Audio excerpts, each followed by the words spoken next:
শেখ হাসিনাকে আগের মতো রাজনৈতিক বক্তব্য দেয়া থেকে বিরত রাখছে ভারত সরকার। দেশটির দক্ষিণ এশিয়া বিশেষজ্ঞ রাধা দত্ত এ দাবি করেছেন। তিনি বলেন, বাংলাদেশের সাথে সম্পর্ক নিয়ে নতুন করে ভাবছে ভারত। এছাড়াও সম্পর্ক নিয়ে আগের অবস্থান থেকে কিছুটা সরে এসেছে প্রতিবেশী দেশটি, এমনটিই মনে করেন তিনি।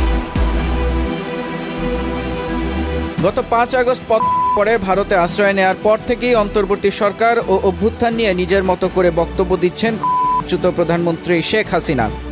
এই ধরনের কর্মকাণ্ডকে পরিস্থিতি অস্থিতিশীল করার চেষ্টা হিসেবে দেখছেন ডক্টর ইউনূস ও রাজনীতিকরা। বিভিন্ন গণমাধ্যমে তাদের বক্তব্যে এই বিষয়টি উঠে এসেছে। জুলাই বিরোধী দায়ে অভিযুক্ত এই আসামিকে বক্তব্য দেয়া থেকে বিরত রাখতে একাধিকবার বাংলাদেশের পক্ষ থেকে অনুরোধ জানানো হয় ভারত সরকারকে। সে বিষয়ে দৃশ্যমান পদক্ষেপ দেখা যায়নি এতদিন। তবে বেশ কিছুদিন ধরে সামাজিক যোগাযোগ মাধ্যমে শেখ হাসিনার উপস্থিতি একেবারেই কম। দক্ষিণ এশিয়া বিশেষজ্ঞ অধ্যাপক শ্রী রাধা দত্ত মনে করেন, শেখ হাসিনাকে বাংলাদেশ বক্তব্য দেওয়ার বিষয়ে ভারত সরকারের পক্ষ থেকে বার্তা দেওয়া হয়েছে। ভারতের জন্য নিরাপত্তা হবে না এমন নিশ্চয়তা বাংলাদেশের পক্ষ থেকে দেওয়া প্রয়োজন বলেও মনে করেন তিনি। এদিকে ভারতের এই ধরনের কার্যক্রমকে তাদের আগের অবস্থান থেকে সরে আসার ইঙ্গিত বলে ধারণা করছেন সাবেক রাষ্ট্রদূত আব্দুল হাই।